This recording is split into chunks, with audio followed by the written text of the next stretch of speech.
tu presentación. Muchas gracias al Congreso por la oportunidad de poder estar hoy aquí en nombre de MC Mutual y buenos días a todos. Bueno, como ya ha explicado Leia perfectamente, yo os voy a hablar sobre los primeros auxilios cuando ha ocurrido un accidente por riesgo eléctrico. Pero antes de ver qué tipo de actuaciones podemos llevar a cabo, vamos a ver cómo se tienen que organizar los primeros auxilios en la empresa y qué es lo que dice la legislación al respecto. Bien, según la Ley de Prevención de Riesgos Laborales, en el artículo 20 dice que el empresario tiene la obligación de analizar las posibles situaciones de emergencia y las medidas necesarias que se tienen que aplicar teniendo en cuenta el tamaño y la actividad de la empresa. Para eso deberá designar a diferentes personas dentro de la empresa, las cuales las tendrá que formar para que sean capaces de poner en marcha estas medidas. Y además esto lo tiene que hacer de una forma periódica para garantizar el funcionamiento de los primeros auxilios y de las medidas de emergencia, por ejemplo, en el caso también de un incendio. ¿Qué más dice? Que existe la obligación de disponer en el lugar de trabajo de medios destinados para que se puedan prestar estos primeros auxilios. Y esto incluye la información de aquellos trabajadores designados de administrar estos primeros auxilios. Además, existirá la necesidad de disponer de un botiquín y de conocer las personas, bueno, en general todos los trabajadores y especialmente las personas designadas, de a qué centro de trabajo tendrían que acudir en el caso de suceder un accidente o a qué número de emergencia se tiene que llamar, como después veremos a continuación. Sí que es verdad que la legislación no establece el número de socorristas que tiene que tener dentro de la empresa. ¿Y este número de qué dependerá? Pues el número de trabajadores. No va a ser lo mismo una empresa de 10 trabajadores que una empresa de 500 trabajadores. La estructura no es lo mismo que tengamos a todos los trabajadores agrupados en una oficina que tengamos 5 naves. La distribución también de estos trabajadores. No es lo mismo tener 500 trabajadores, 250, 250, que tener 500 y tener 3 y 500 en otro lado. Las diferentes situaciones de riesgo, el tipo de trabajo que se haga. Todos sabemos que hay actividades las cuales conllevan mucho más riesgos para los trabajadores que otro tipo de actividades. Los turnos de trabajo, no nos podemos olvidar de los turnos de noche porque trabaje menos gente, ¿no? También tiene que haber personas designadas de poder aplicar los primeros auxilios en este caso.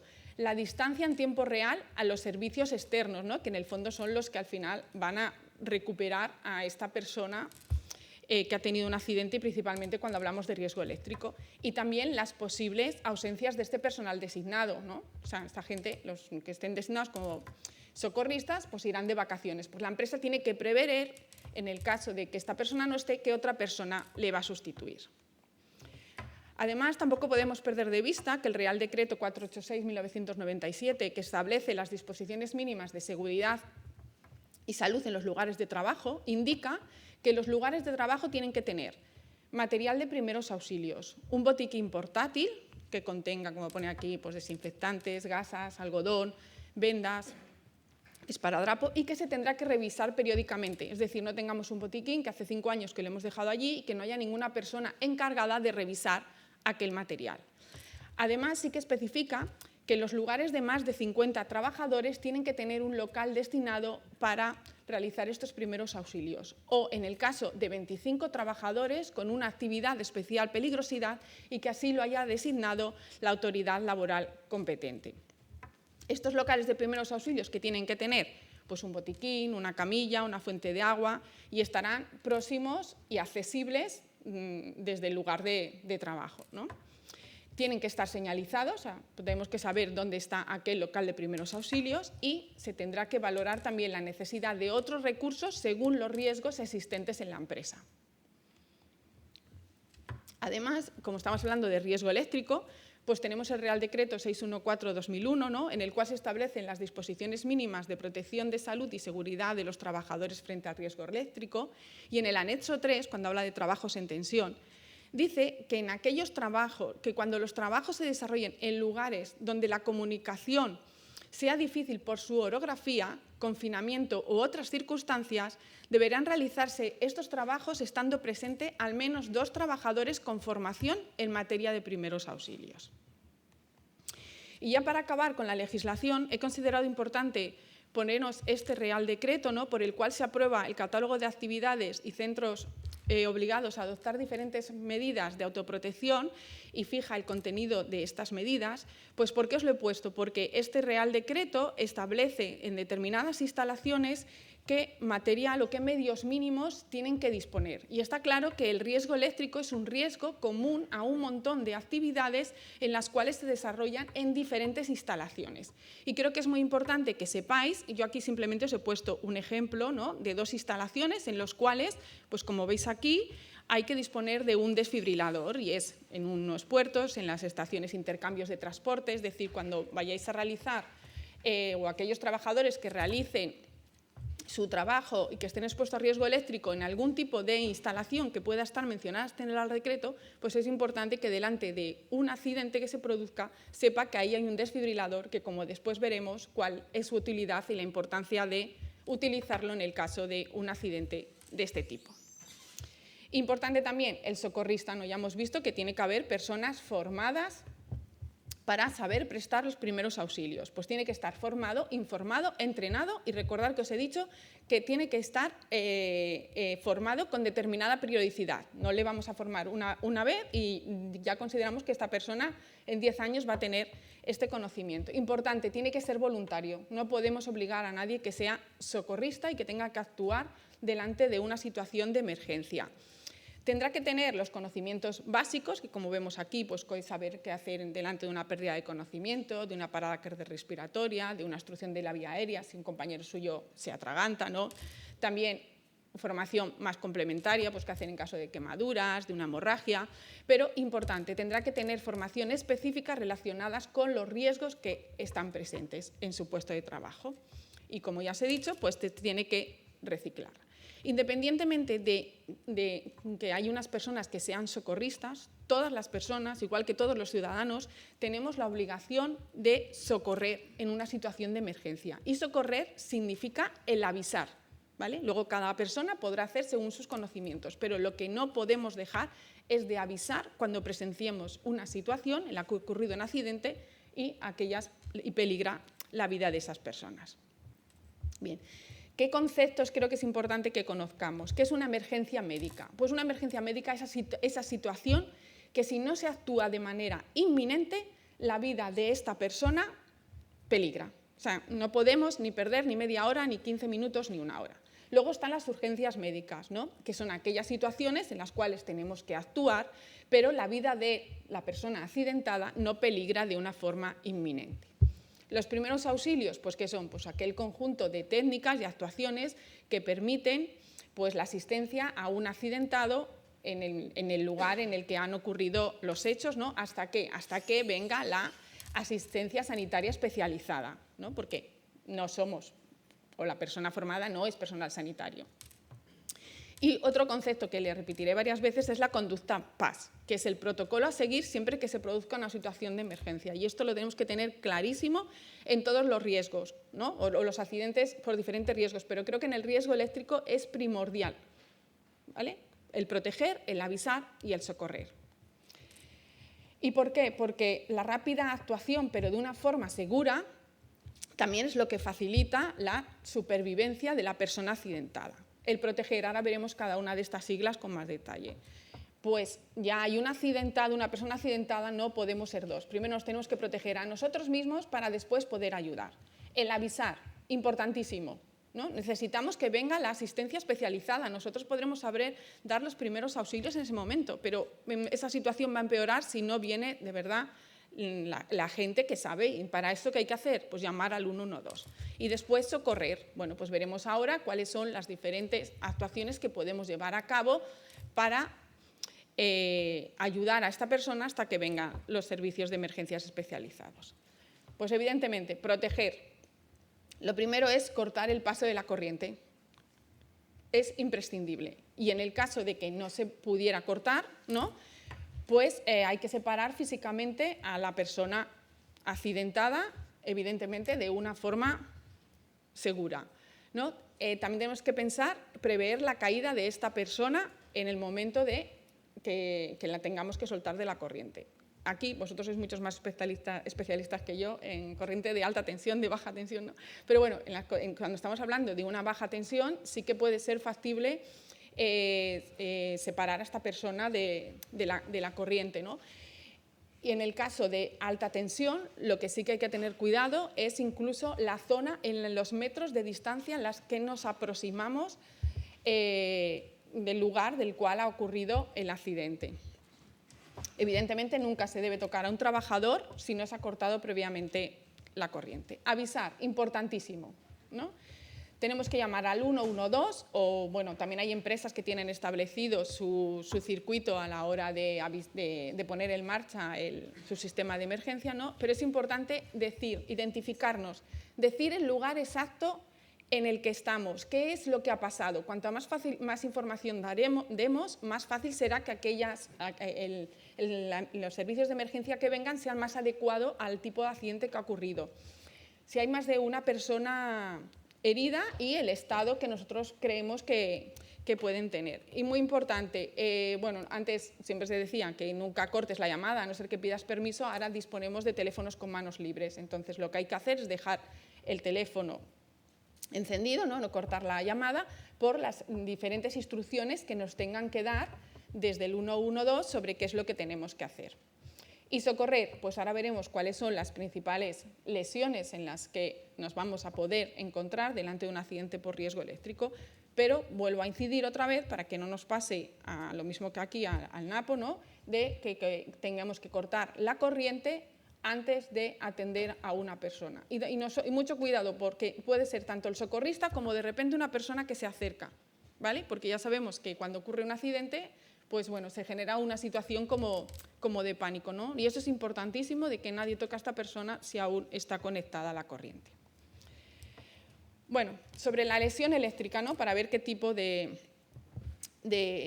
accidentes nos vamos a poder encontrar. El tipo de lesiones vendrá determinado por el recorrido que haga aquella corriente eléctrica dentro del cuerpo de la persona que se ha accidentado. Evidentemente, cuando el recorrido incluya el abdomen o el lado izquierdo del corazón, será mucho más grave que si el contacto ha sido con una pierna y la descarga se produce a nivel del suelo. También el grado de lesión será directamente proporcional al tipo de contacto, a qué tipo de fuente y a un mayor tiempo de exposición. Las lesiones pueden variar desde una quemadura hasta daños en tejidos blandos, hasta una parada cardiorrespiratoria. Es decir, la corriente eléctrica tiene un impacto a nivel del sistema cardiovascular, ¿no?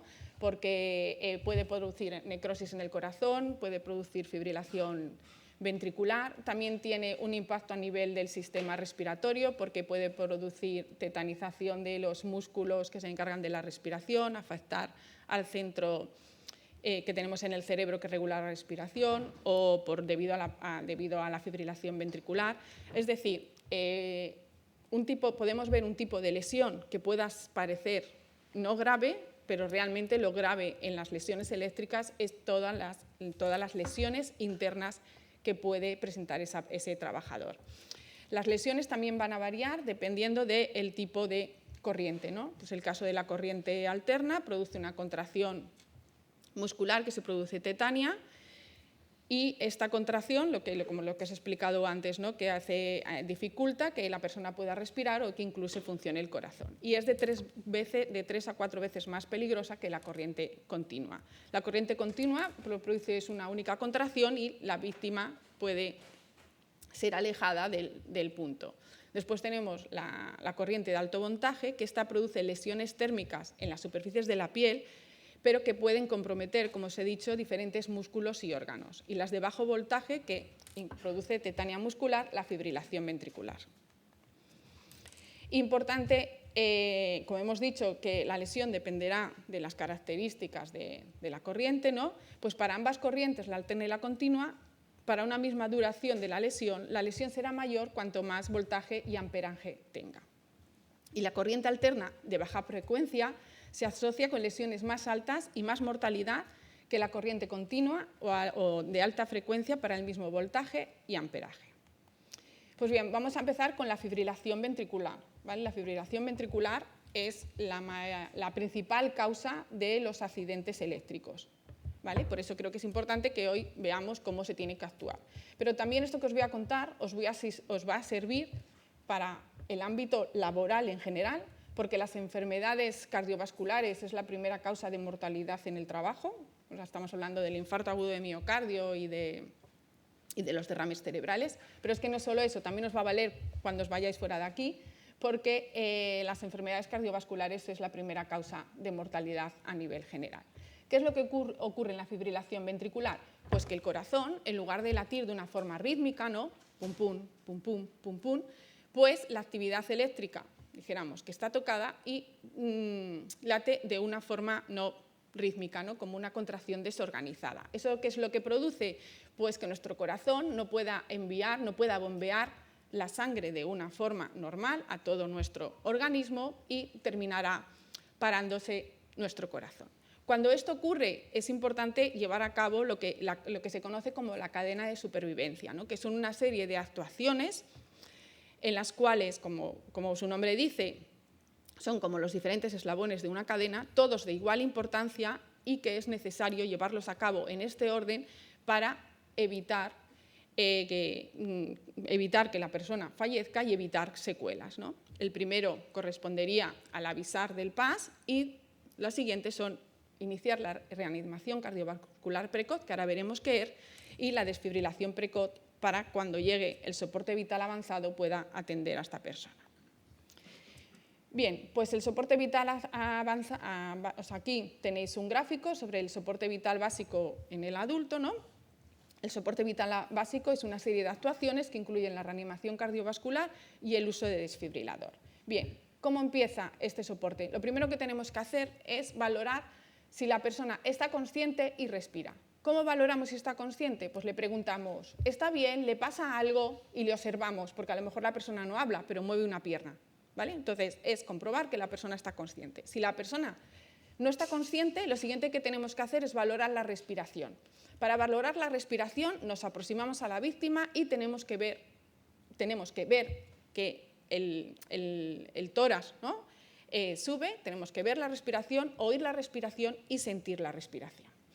En estas dos cosas que os acabo de decir, no hay que invertir más de 10 segundos, ¿vale? Porque estamos ante una situación que hay que empezar cuanto antes a realizar compresiones torácicas si la persona está inconsciente y no respira, ¿vale? Pero antes de eso, ¿qué tengo que hacer? Llamar al 112, porque si no llamo, nadie vendrá a por esta persona, por este accidentado, y terminará muriendo por mucho que yo sepa realizar una reanimación cardiovascular.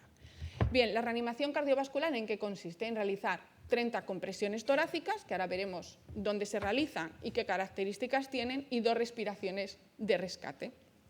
Y así, con este ciclo 32, seguiríamos comprimiendo y respirando hasta que llegue un desfibrilador externo automatizado, si existe. Y si no existe, pues seguiríamos realizando RCP hasta que vengan los servicios de emergencias médicas.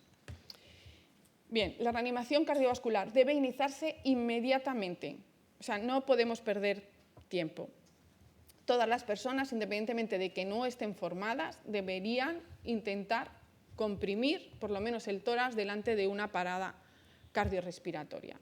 Las compresiones se tienen que hacer a un ritmo de 100-120 compresiones por minuto y se alternarán con 2 respiraciones, que se llaman respiraciones de rescate, de 1 segundo cada una. No es una respiración forzada, sino simplemente es una respiración.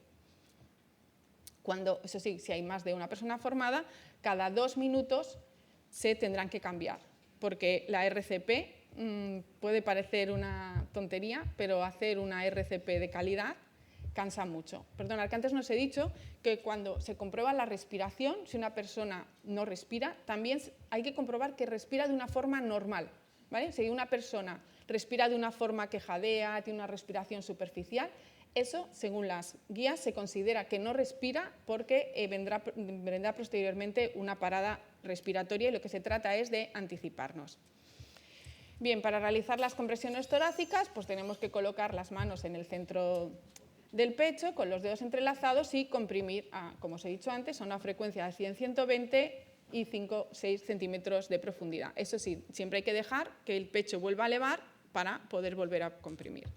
Y para hacer las respiraciones de rescate, pues abriremos la vía aérea por una maniobra que se llama maniobra frente-mentón, pinzaremos la nariz para que no salga el aire y realizaremos una expiración normal, insuflaremos nuestro aire dentro de los pulmones de la víctima, le permitiremos que el pecho baje y volveremos a repetir.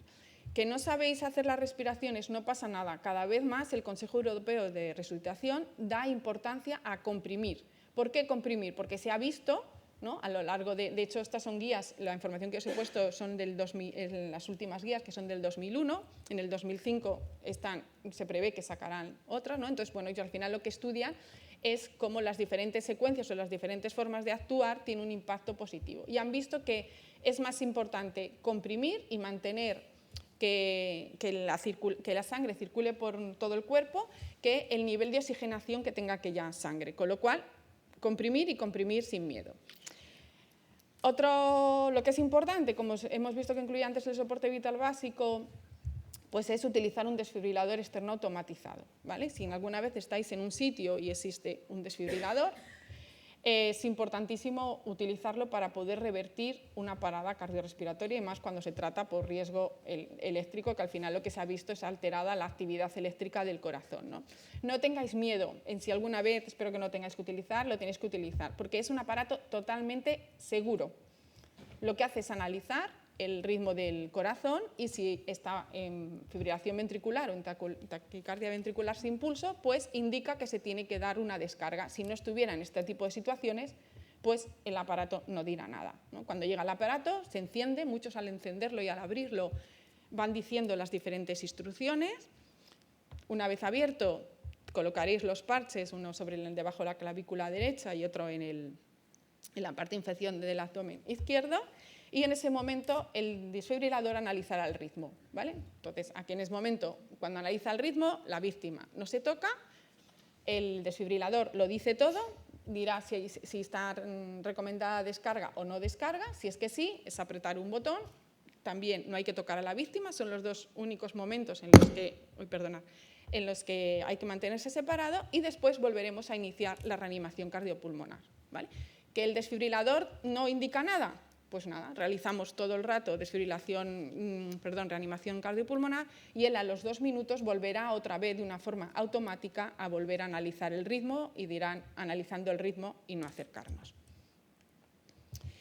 Bien, otro tipo de lesión son las quemaduras eléctricas, ¿no? Y que es una lesión especial y está relacionado con las propiedades físicas de la electricidad y, como hemos dicho antes, del flujo de la corriente. Como nuestra piel genera una determinada resistencia, ¿no?, se produce una carbonización de los tejidos, ocasionando una lesión que se denominan los puntos de entrada o salida. Pero, como ya os he dicho antes, muchas quemaduras pueden parecer leves o superficiales, pero la realidad es que están ocasionando lesiones realmente graves en nuestros órganos internos. Por eso, delante de un accidente por riesgo eléctrico, es imprescindible llamar al 112 y derivar a esta persona a un centro sanitario que puedan verificar qué tipo de lesión. De hecho, se ha visto que, a diferencia de otro tipo de quemaduras, las eléctricas implican para el paciente una mayor estancia hospitalaria, más procedimientos quirúrgicos y gran posibilidad de muerte. De hecho, según la OMS, dice que las quemaduras eléctricas son un problema de salud pública a nivel mundial, que provocan 180.000 muertes al año y que en los países desarrollados de un 5 a un 8% de las quemaduras son debidas a este tipo de lesiones. Bien, aquí os he puesto unos ejemplos de quemaduras eléctricas, ¿no? Y quería que veáis el típico signo del iceberg, ¿no?, que es una pequeña quemadura por la que ha tenido lugar la entrada de la electricidad. La actuación, bueno, principalmente es, como hemos dicho, este tipo de quemaduras, lo grave es las lesiones internas, pues activaremos el PAS, cortaremos la corriente, valoraremos si está en parada cardiorrespiratoria, como mucho en la quemadura pondremos un apósito limpio y estéril y se evacuará a ese trabajador. Es tan importante saber qué tenemos que hacer como qué no tenemos que hacer, y más en este caso que además hay que derivarlo rápido, pues nunca se pondrá en las quemaduras ni pomadas, ni remedios caseros, ni hielo, ni pincharemos si hubiera ampollas. Lo único es tapar la quemadura con unas gasas limpias y estériles y derivar. Me queda poco, ¿verdad, Laia? Bueno, pues nada, otro tipo de las lesiones es el traumatismo, que puede ser debido tanto a cuando la persona se desconecta la corriente y es lanzado, ¿no? O porque muchos trabajos con riesgo eléctrico, como hemos visto, tienen riesgo de altura.